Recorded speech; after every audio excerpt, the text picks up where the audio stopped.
को एक लोटा जल चढ़ाते हैं, वो हमें कितना फल देती है, कितना फल देती है। एक कथा आती है, बड़ी सुंदर प्रसंग है, जरा स्मरण करिएगा सभी। जितने चैनल पर कथा सुन रहे हैं, जितने ऑनलाइन कथा सुन रहे हैं, सब अपनी चित्तवृत्ति में रखिएगा इस कथा। एक राजकन्या थी, बड़ी सुंदर थी, बड़ी सुंदर। और राजकन्या इतनी सुंदर, इतनी बढ़िया, इतनी सुंदर, इतनी सुंदर, वो राजकन्या इतना भी आकर्षित हो जाए, इतनी सुंदर राजकन्या, इतनी सुंदर। राजा को चिंता लग गई जब कन्या बड़ी हो गई। कन्या बड़ी हुई और चिंता लगी। निवेदन करना चाहेंगे,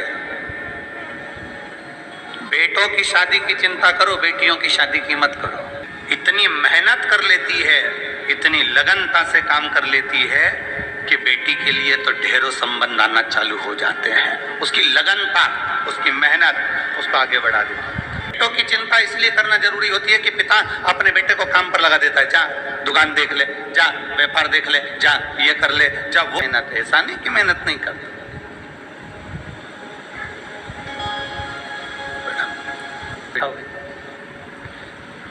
ऐसा नहीं कि वो मेहनत नहीं करता है, उसके पास में मेहनत करने का कुछ क्रम नहीं होता, वो मेहनत करता है।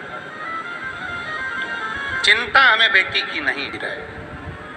बेटी अगर लगनता से मेहनत कर रही है, चमक कुछ दिन की रहती है, और यदि अच्छे कर्म करे हैं तो वो चमक तुम्हारे मरते दम तक रहती है, वो अंतिम समय तक है। बोल, अब मैं किसी ज्योतिषी को बुलाऊं और ज्योतिषी को बुलाकर इसको जरा दिखाऊं कि मेरी बेटी का भाग्य क्या कहता है। और अगर मैं हर कोई ज्योतिषी को बुलाऊं तो वो श्रेष्ठता नहीं है। इसलिए उस पिता ने अपने राज पुरोहित को बुलाया, अपने राज्य के पुरोहित को बुलाया, अपने कुल गुरु को बुलवाया और राज पुरोहित को बुलाकर मेरी बेटी का मुझे विवाह करना है, आकर उसका भाग्य देख लीजिए और उसका भाग्य बता दीजिए। क्या एक नियम सबसे प्रबल था, सबसे प्रबल नियम था राजकन्या का कि वो शंकर के मंदिर के पुष्प को उठाकर उन्हीं पुष्प की माला बनाकर, उन्हीं पुष्प का श्रृंगार बनाकर शंकर को पिना देती थी, शिवलिंग का श्रृंगार कर देती उसी पुष्प से। तो खैर मंदिर में बेलपत्र मिलना बड़ा कठिन हो। एक साधारण धागे में, उस कच्चे धागे के अंदर अगर उस बेलपत्र की डंडी को पीछे से उसने एक साधारण सी गांठ लगाकर उस बेलपत्र की माला को सिद्ध कर लिया। हल्की सी कच्चे सूत की गांठ लगाते लगाते मंदिर की चढ़ी हुई बेलपत्र को, शंकर पर चढ़ी हुई बेलपत्र को, शंकर की चढ़ी हुई बेलपत्र को ही उसने गांठ लगाकर जब माला सिद्ध कर ली और सिद्ध कर कर अगर वही माला भगवान शंकर को अर्पित कर देती है तो कहते हैं कि हमारा फिर पुनर्जन्म होता ही नहीं है। इस संसार सागर से हमारी मुक्ति हो ही जाती है, पुनर्जन्म से हम छूट जाते हैं। जैसे जगत गुरु शंकराचार्य जी कहते पुनरपि जननम पुनरपि मरण, उस प्रपंच से छुटकारा छेद कर देते नहीं। शिव महापुराण की कथा कहती है, चाहे बेलपत्र हो चाहे तुलसी पत्र हो, तुलसी पत्र हो, इन दोनों पत्ती के अंदर सुई को नहीं पिरोना चाहिए। कच्चे धागे से आप उसमें डंडी में गांठ लगाकर भगवान शंकर को माला धारण कर सकते हो, पर कौन सी बेलपत्र? फिर से बोलो जरा जम के, कौन सी बेलपत्र? जम के आवाज आना चाहिए। जो शंकर भगवान पर चढ़ी हुई है वही पे धोया, माला सिद्ध करी और वही माला मेरे देवाधिदेव महादेव को समर्पित कर दी। वही माला नमामि शमीशा निर्वाण रूपम विभुम व्याकृतं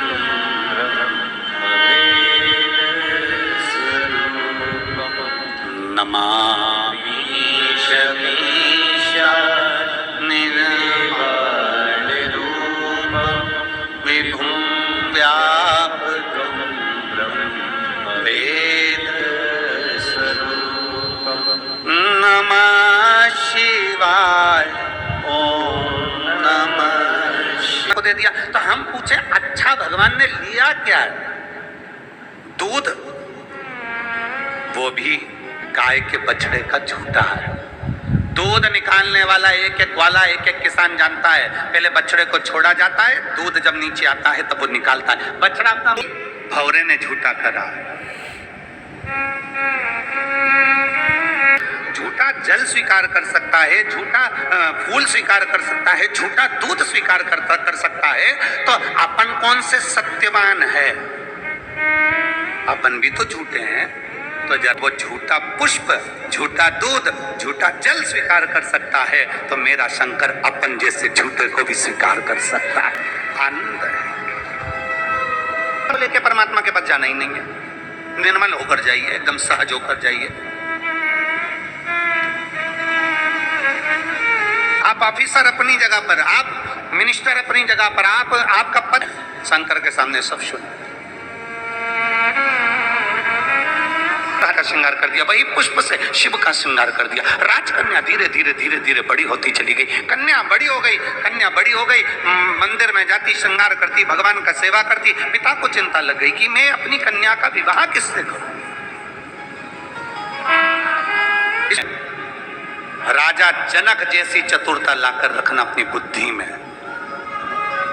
बेटी का विवाह करने से पहले राजा जनक ने एक संकल्प किया था, मेरी बेटी का विवाह मैं उसी के साथ करूंगा जो धनुष को उठाएगा, चढ़ाएगा, मैं बेटी उसको ब्याह दूंगा। राजा जनक जी ने ऐसा विचार क्यों किया? क्योंकि चलो मैं उठाती हूं, तुम लीप देना। सीता जी गई, 4 वर्ष की माता जानकी जी ने अपने उल्टे हाथ से धनुष को उठा लिया, सीधे हाथ में गोबर लेकर लीप दिया और धनुष को रख दिया। जनक जी जब पूजन करने के लिए आए तो जनक जी ने देखा कि आज धनुष के नीचे का भाग पहली बार लिपा हुआ है। जानकी जी ने लिपा। जानकी 4 साल की जानकी, बुलाओ सीता को। जानकी को बोले, बेटा तूने ये धनुष कैसे उठा लिया? उसने कहा, पिताजी बिल्कुल सरल था। उल्टे हाथ से सीता जी ने अपने पिताजी के सामने धनुष उठाया, गोबर लिया और लीप के बताकर धनुष को रख दिया। या मेरी बेटी अगर उल्टे हाथ से धनुष उठा सकती है तो इसका पति वो होगा जो धनुष को उठाएगा, चढ़ाएगा, तोड़ देगा। मैं बेटी उसके साथ ब्याह दूंगा। अर्थात जनक अपनी बेटी विद्वान है तो उससे दुगना विद्वान उसका वर होना चाहिए। अपनी बेटी ज्ञानवान है तो उससे दुगना ज्ञानवान उसका वर होना चाहिए, दुगना समझदार उसका वर होना चाहिए। गाड़ी, बंगला, पेट्रोल पंप, जमीन हो कि जिस लड़के के साथ बेटी ब्याह रहे हैं वो लड़का आपकी बेटी की इज्जत करेगा कि नहीं करेगा, आपकी बेटी का सम्मान करेगा कि नहीं करेगा। मालूम पड़े धन तो बहुत है पर क्या करे, क्या पेट्रोल पंप की पेट्रोल को खाएगी? ये गाड़ी बंगले को मुख में लेगी? नहीं। अपने पति के 2 शब्द प्रेम के मिल जाएं, आदर के शब्द मिल जाएं, बस बहुत है। जब दुख की घड़ी आए, जब की भी छाती को लगता है कि मेरे साथ कोई है खड़ा होने वाला, कोई है मेरा साथ देने वाला, है ना? राजपुरोहित आज अपना राज्य का सारा स्कूल का, विद्यालय का, गुरुकुल का, आश्रम से सीधे राजा के भवन में पहुंचे। राजा के भवन नमामि निर्वाण विभुं व्यापकं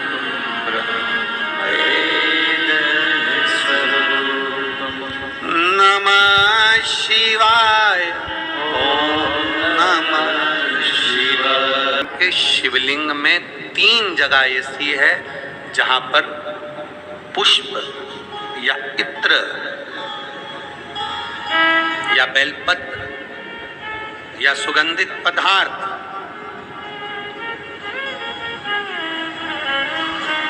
भगवान शंकर को समर्पित करा जाता है तो रोग से निवारण होता जाता है। 3 स्थान समझेंगे। ये शिवलिंग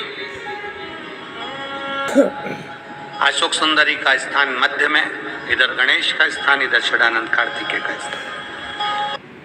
अगर आपको लगता है कि मैं जांच कराने के लिए डॉक्टर के पास जा रही हूँ और डॉक्टर ने बोला है कि कोई बड़ी बीमारी तुमको लगती है तो जांच कराने जाओ, डॉक्टर बोले जांच कराओ, जितनी रिपोर्ट होना आना चाहिए आए, पर उससे पहले अगर 3 जगह पर इत्र समर्पित कर दिया जाए, इत्र हो या सुगंधित कोई पुष्प हो। इत्र अशोक सुंदरी और भगवान शंकर का जो शिवलिंग रखा है उसके बीच में जो अशोक सुंदरी और शंकर भगवान के शिवलिंग के बीच में एक जगह खाली पड़ी रहती है।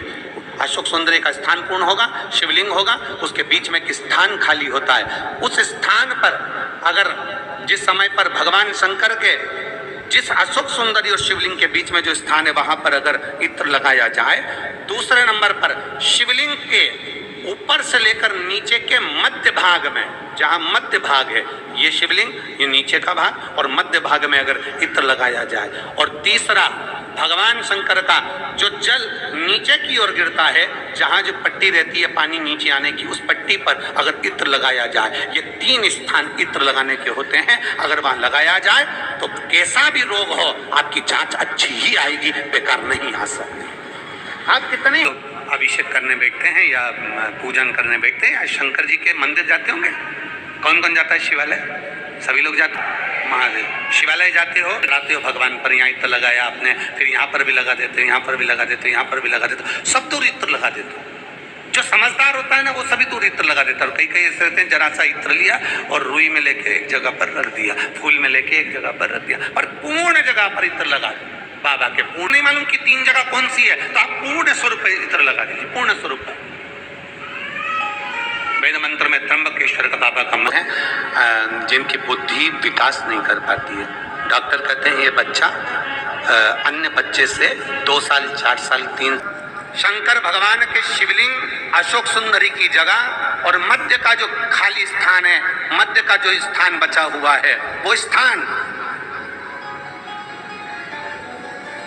कई बार लोग कहते हैं गुरुजी ये पार्वती जी है, ये शिवलिंग है, ऊपर जो जलाधारी में से जल बह रहा है, शंकर जी की 5 लड़कियां हैं, जया, विषहरा, शामली बारी, दौतली देव, ये अशोक सुंदरी, ये गणेश कार्तिकेय का स्थान। जो बीच में अशोक सुंदरी और शिवलिंग के बीच में जगह है, वो स्थान किसका है? शिव पुराण में इसका लिंग पुराण के अंदर वर्णन आता है कि वो स्थान भगवान शंकर की जो जितनी सती, उमा, कात्यायनी, कुष्मांडा, स्कंदा, जितनी महागौरी, जितनी माताएं पूर्व में रही हैं, इन माताओं का स्थान शंकर ने यहाँ रखा है। और वो स्थान ऐसी जगह है, अगर कोई बच्चा कितना भी पीछे, डॉक्टर कह दिया इसको कि ये अन्य बच्चों से 2 साल पीछे, अन्य बच्चों से 4 साल, इसका विवेक काम नहीं कर रहा। एक छोटी सी बेलपत्र, एक छोटी सी बेलपत्र, बेलपत्र छोटी सी, और उस छोटी सी बेलपत्र को, छोटी सी बेलपत्र अशोक सुंदरी की ओर डंडी कर उस स्थान पर छोटी सी बेलपत्र को रखिए, और 3 बार उसी स्थान पर जल समर्पित कर वही बेलपत्र बेटे को लाकर बच्चे को, वो खाए ना तो पीस कर कैसे भी उस बच्चे को धीरे धीरे देना चालू करिए। आप खुद अंतर देखेंगे कि 3 महीने 4 महीने में उसका विभाग, उसके विवेक में, उसकी बुद्धि में अंतर आया कि नहीं। वो स्थान की मूलता, भाग्य देखना है, बेटी का भाग्य। हाँ, ये बेटी का भाग्य देखकर बताओ, ये उसकी जन्म लग्न है, ये उसकी पात्रिका है, और आप उसका भाग्य देखिए, उसका भाग्य देखिए कैसा, इतना भाग्य प्रबल है इसका। मैंने ज्योतिषी के हिसाब से उसको देख लिया, पर मैं चाहता हूं कि उस लड़की को एक बार देखूं। राजा तेरी बेटी को मुझे देखना है। वो बेटी कहाँ है? सूचना गई दरवाजे पर से, राजभवन से सूचना पहुंची, दरवाजे पर से सूचना पहुंची, महाराज राज आपके पिताजी ने आपको बुलाया। महाराज आवाज लगाए हैं, महाराज बुला रहे, आई।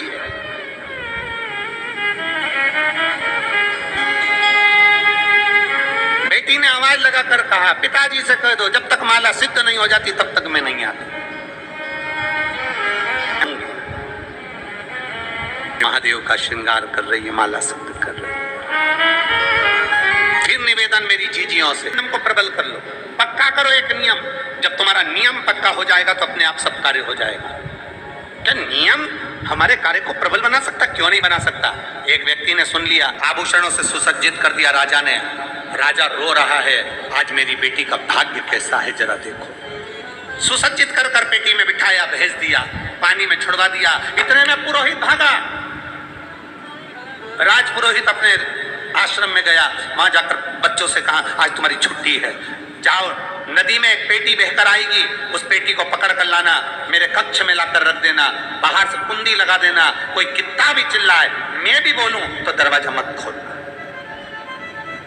कोई कितना भी चिल्लाए दरवाजा मत खोलना, कितनी भी चीज पुकार हो तुम खोलना मत ही, और दरवाजा बंद कर देना।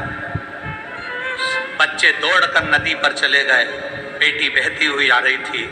आगे से पेटी बहती बहती जब आ रही थी, एक राजकुमार अपने घोड़े को नदी में पानी पिला रहा था।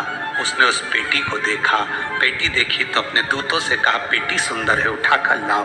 पेटी खींच कर लाए, किनारे पर लाकर पेटी को खोला गया तो उसमें राजकन्या थी। राजकन्या ने राजकुमार को देखा, राजकुमार ने राजकन्या को देखा। देखते से ही राजकुमार ने पूछा तुम कौन हो? कहा मेरा भाग्य बेकार इसलिए मेरे पिता ने मुझे पेटी में डाल दिया। मेरा पति वही होगा जो मुझे मिल जाएगा। आप इतने प्रिय हैं, मैं आपको अपना पति बनाना चाहती हूँ। राजकुमार ने कहा इतनी सुंदर कन्या मैंने कहीं नहीं देखी, मैं तुमसे शादी करना चाहता हूँ। एक माणिक जड़ित अंगूठी रखी, हाथ पकड़कर 7 फेरे ले लिए और विवाह हो गया। अब राजकन्या ने विचार करा मेरे पिता की बेटी है, इसको खाली कैसे भेज दूं, कुछ तो करिए। राजकुमार ने कहा चिंता मत करो। गया राजकुमार घोड़े पर चढ़कर एक भालू को पकड़कर लाया, पेटी के अंदर भर दिया, भरकर बंद कर दिया, पानी में छोड़ को और छोड़ दिया। पकड़कर गुरुजी के आश्रम में ले गए, आश्रम में कमरे में रख दिया। गुरुजी अंदर गए, इन्होंने दरवाजा बंद कर दिया। गुरुजी ने कहा था कोई कितना भी चिल्लाए चीखे मैं भी बोलूं तो दरवाजा मत खोलना। भालू निकला, भालू अंदर इतना उड़ रहा था कि मैं जंगल में रहने वाला और मुझे बंद कर दिया, छोड़ूंगा नहीं। और भालू जैसे बाहर निकला, निकलते से ही उसने राजपुरोहित को नोच कर काट कर चीखता रहा दरवाजा खोलो, दरवाजा खोलो। कोई नहीं खोला। Do you want to meet girls like दृष्टि दी है शंकर का भक्त थोड़े दिन दुख भोग कर फिर सुखी हो सकता है, पर शंकर के भक्त को दुख पहुंचाने वाला कभी सुखी नहीं हो सकता। गर्म लोटा जल अगर आपने चढ़ाया है वो एक ना एक दिन सुख जरूर देगा। एक लोटा जल चढ़ाया है वो एक ना एक दिन आनंद जरूर देगा, एक पल में मिलेगा। उसने श्रृंगार करा था बेटी ने तो उसको राजकुमार उसके भाग्य में था और मिल गया। अच्छा करा था ना तो अच्छा मिला है, बुरा करा तो बुरा प्राप्त हुआ। कर्म का भोग तो भोगना पड़ता है। ब्रह्मा जी ने